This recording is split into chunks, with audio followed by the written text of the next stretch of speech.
വെള്ളിയാഴ്ച ദിവസം അതിലേറ്റവും പ്രധാനപ്പെട്ട ഒരു സുന്നത്താണ് സൂറത്തുൽ കഹ്ഫ് പാരായണം ചെയ്യുക. എൻ്റെ പ്രിയമുള്ളവരെ, നമ്മളൊക്കെ എത്ര കാലമായി ഇത് കേൾക്കാൻ തുടങ്ങിയിട്ട്? ഒന്നാം ക്ലാസ്സിൽ പഠിക്കുന്നത് മുതൽ നമ്മൾ കേൾക്കുന്ന ഒരു സൂറത്തുൽ കഹ്ഫ് പാരായണം ചെയ്യുക. നമ്മുടെ കൂട്ടത്തിൽ എത്ര ആൾ പാരായണം ചെയ്യുന്നുണ്ട്? ഈ പറയുന്ന ഞാനും നിങ്ങളും നമ്മൾ ഈ കേൾക്കുന്ന ആളുകൾ, എത്ര ആളുകൾ പ്രിയമുള്ള സഹോദരികളെ സഹോദരന്മാരെ സൂറത്തുൽ കഹ്ഫ് കഴിഞ്ഞ വെള്ളിയാഴ്ച പാരായണം ചെയ്തോ? ഈ വെള്ളിയാഴ്ച പാരായണം ചെയ്തോ? വെള്ളിയാഴ്ച ഇനിയും സമയമുണ്ട്. അതിന് മുമ്പത്തെ വെള്ളിയാഴ്ച പാരായണം ചെയ്തോ? അല്ല, ഈ മാസം പാരായണം ചെയ്തോ? നമ്മൾ ആലോചിച്ച് നോക്കുക. ഇതൊക്കെ ആർക്ക് ചെയ്യാനുള്ളതാണ്? എത്ര നഷ്ടമാണ് നമ്മുടെ ജീവിതത്തിലേക്ക് നമ്മൾ വരുത്തി വെക്കുന്നത്. നമ്മൾ മൊബൈലിൽ ഇരിക്കുന്ന ഒരു 10 മിനിറ്റ് സമയം മതി സൂറത്തുൽ കഹ്ഫ് പാരായണം ചെയ്യാൻ.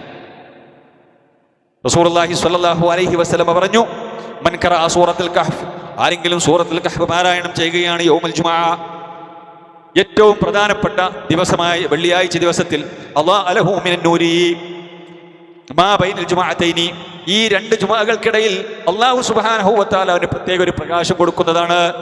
അല്ലാഹു സുബ്ഹാനഹു വ തആല അവന്റെ കൽബിലും അവന്റെ ജീവിതത്തിലും വെള്ളിയാഴ്ച സൂറത്തുൽ കഹ്ഫ് പാരായണം ചെയ്യുന്ന ആളുകൾക്ക് വേണ്ടി അല്ലാഹു സുബ്ഹാനഹു വ തആല ഒരു പ്രകാശം അവന് ചൊരിഞ്ഞു കൊടുക്കുന്നതാണ് എന്ന് റസൂലുള്ളാഹി സ്വല്ലല്ലാഹു അലൈഹി വസല്ലം